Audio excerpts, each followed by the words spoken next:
नमस्कार मंडळी, आज तुम्हाला गव्हाच्या पिठापासून भन्नाट असे मोदक दाखवणार आहे। तर तुम्ही पाहू शकता। तर त्याआधी माझ्या चॅनलवर तुम्ही नवीन असाल तर चॅनलला सबस्क्राइब आणि लाईक करा। तर इथे हे पहा किती मस्त असे लाडू बनतात। तर ह्या लाडवासाठी आता आपण साहित्य घेऊया।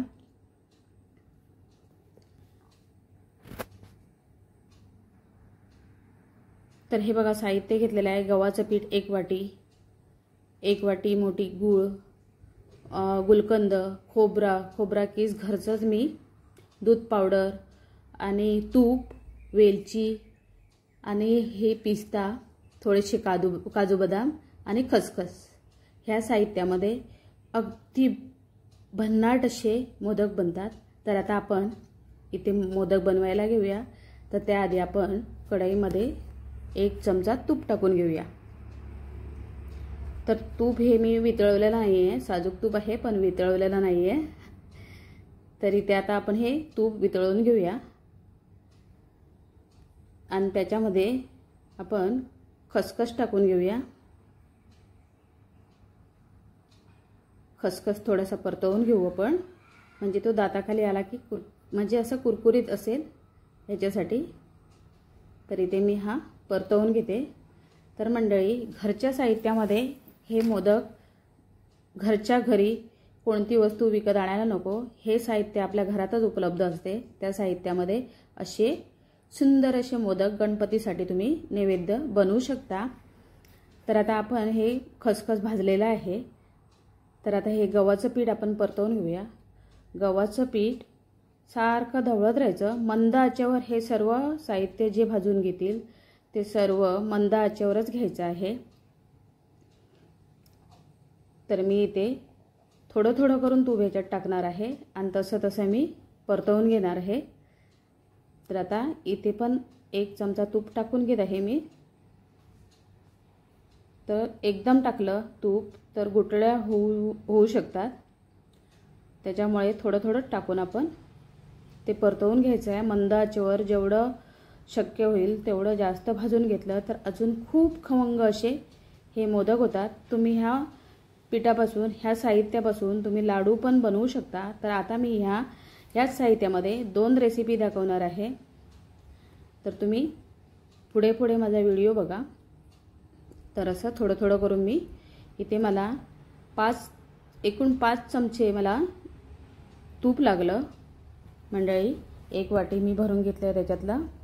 तर असं थोडं थोडं आता मस्त खमंग असं भाजलेलं आहे। तर इथे आता आपण हे खोबरं टाकून घेऊया। तर हे पीठ जे भाजायला घेतलं आहे ते गरम आहे, त्याच्यातच मस्त हे खमंग खोबरं भाजून घेतलं तर आपल्याला वास येणार नाही किंवा काही असं वेगळं लागणार नाही आहे। त्याच्यामुळे हे मस्त पिठामध्ये भाजून घेऊया आपण थोडं थोडं करून। तर मंडळी, गणपतीसाठी वेगळे वेगळे आपण नैवेद्य बनवतो, त्याच्यामधला हा एक नैवेद्य नक्की करून बघा तुम्ही। तर आता हे मस्त भाजलेलं आहे। तर आता ह्याच्यात ड्रायफ्रूट पण मी आता ड्रायफ्रूट म्हणजे थोडंसं तूप टाकून त्याच्यामध्ये मी गरम करून घेतलेले आधी काजू मग आता मी हे थोडंसं तुपामध्ये परतवते आणि ते मिक्स करणार आहे मी। थोडंसं गरम करून घेऊया। मी आधी नुसते सुक्के भाजून घेतलेले, मी जेव्हा बारीक केले तेव्हा। असं डायरेक्ट जरी भाजलं तरी छान हे होतात, भाजले जातात। तर आपण हे इथल्या इथेच थोडंसं वेगळं काही भाजायची गरज नाही आहे, वेगळं काम, वेगळी भांडी, त्याच्यापेक्षा इथल्या इथे मस्त भाजून निघतील ते। तर आता हे खूप थोडासा वेळ लागतो भाजायला, पण खायला अप्रतिम लागतात मंडळी। तर हे सर्व भाजायला मला जवळजवळ 15 ते 15 मिनिटं कंपल्सरी लागली। मस्त कलर आला आहे बघा। आता इथे मला ही दुधाची पावडर टाकणार आहे मी, 1 वाटी टाकलेली आहे। आता ते पण परतवून घ्यायचं आहे, मंद आचेवरच मी ठेवलेलं आहे सर्व। आता हे गुठल्या न होण्यासाठी सारखं हे परतवून एकजीव करून घेऊ आपण.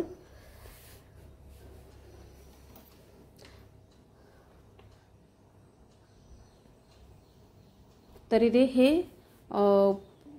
दूध पावडर तुम्हाला टाकायची असेल तर टाकू शकता, नाही टाकले तरी चालेल. तुम्ही हे जेवढं साहित्य घेतलं आहे ना त्याच्यात थोडं थोडं कमी केलं तरी चालेल. तुम्हाला जेवढं गोड पाहिजे त्याप्रमाणे गोड करा. गोड टाकलं तरी चालेल. तर इथे मी 1 वाटी गूळ टाकला आहे आणि हा गुलकंद 3 चमचे गुलकंद टाकलेला आहे मी. ह्याने फ्लेवर जरा चांगला येतो म्हणून टाकलेला आहे. वेलची टाकायचीच आहे आपल्याला, पण गुलकंद खूप छान चवीला असतो त्याच्यामुळे मी थोडंसं टाकून घेतलं आहे. आणि मोदक खूप छान लागले. तर इथे मी वेलची पूड टाकून घेतलेली आहे. हे सर्व साहित्य व्यवस्थित एकजीव करून घ्यायचं आहे आपल्याला.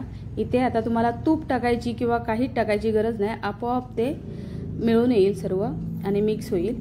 गूळ पण गरम आहे, हे आपलं सारण, त्याच्यामुळे हे गूळ पण वितळेल त्याच्यामध्ये. पुढे पुढे माझा व्हिडिओ बघा किती मस्त कलर आलेला आहे मंडळी. तर आता आपण हे मध्ये लाईट गेली त्याच्यामुळे थोडासा अंधार झाला. तर बघा किती छान कलर आला आहे. आता आपण हे लाडू मोदक बनवायला घेऊया. तर त्याआधी साचा आहे माझ्याकडे, साच्याने बनवायचे आहेत आपल्याला. तर इथे मी तूप लावून घेते साच्याला. चिकटणार तर नाहीच आहेत. तर इथे एक पिस्त्याची काप मी ठेवून घेत आहे आणि ती राहत नाही आहे. तर आता आपण हे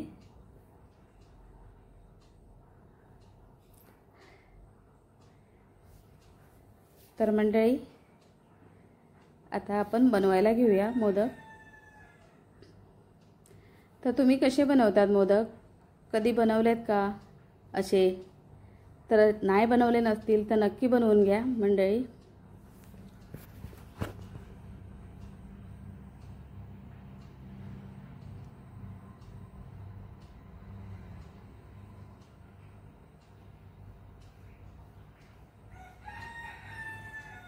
तर आतमध्ये मी पिस्त्याचे काप टाकलेले आहेत. ते राहत नव्हते म्हणून पुन्हा पुन्हा आतमध्ये घालत होती मी. पुरण एवढं मस्त झालं आहे, असं वाटते खाऊ खाऊ असं सुंदर. तर मंडळी एकदा नक्की बनवा हे मोदक. आणि आजची रेसिपी माझी कशी वाटली ती पण कमेंट करून सांगा. तुम्ही कमेंट नाही करत, लाईक नाही करत. जरा तुम्ही लाईक केलं, कमेंट केली तर मला खूप बरं वाटते मंडळी. तरी ते मी मस्त असे पहिला मोदक आपला झालेला आहे साच्याने. खूप असं दाबून घ्यायचा, माझ्या हातून दाबला नाही गेला त्याच्यामुळे पुढच्या टोकापर्यंत पोचला नाही. तरी पण बघा अप्रतिम झालेला आहे. कलर पण एवढा छान वाटतो, कोण सांगणार नाही आहे हे गव्हाचं पीठ आहे असं. पहा आहे ना छान. तर असेच सर्व मोदक आपण बनवून घेऊया मंडळी.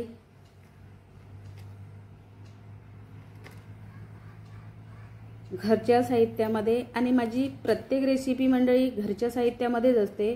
वेगळं काही आणून मी समजा घरचं विकतच असते पण घरच्या घरी सर्व उपलब्ध असते अशी रेसिपी मी तुम्हाला दाखवते, तुमच्या समोर आणते तुम्हाला बघण्यासाठी.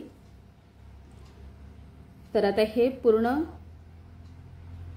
आतपर्यंत घातलेलं आहे मंडळी, त्याच्यामुळे लाडू हा मोदक मस्त होईल. लाडू येतात माझ्या तोंडामध्ये. तर पुन्हा पुन्हा मस्त मस्त सांगते तुम्हाला. तर खरोखर मस्त झालेले आहे म्हणून मी मस्त मस्त सांगते. तर मंडळी एकदा खरोखर करून बघा तुम्ही. जसं मी दाखवलंय त्याचप्रमाणे करा. काही कोणीही करू शकते हे असे मोदक.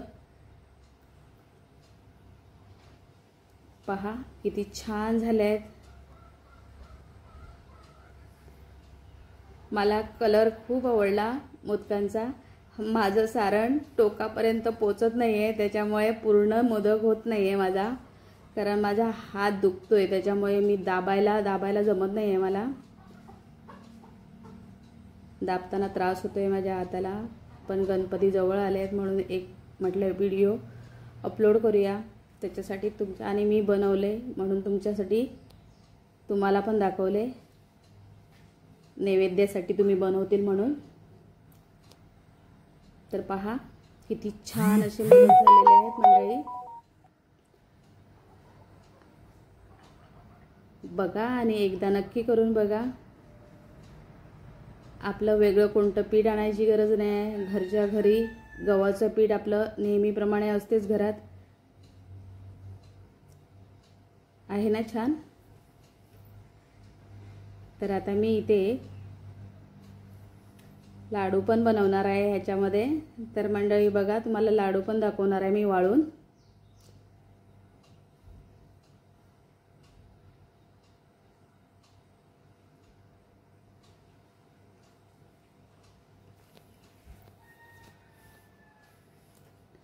कलर मस्त आलेला आहे. भाजणीवर आहे सर्व. हे भाजणं व्यवस्थित पाहिजेत. आपण ह्याच्यामध्ये पाणी किंवा काय असं वापरलेलं नाही आहे. आणि आपण ज्या गुळामध्ये किंवा काय असं हे केलं आहे त्याच्यामध्ये हे लाडू बनलेले आहेत. आपल्याला दुसरं वेगळं काहीच लागलेलं नाही, मावा नाही किंवा काहीच नाही आहे याच्यात. तर छान असे मोदक आपले तयार आहेत. मंडळी धन्यवाद. व्हिडिओ आवडला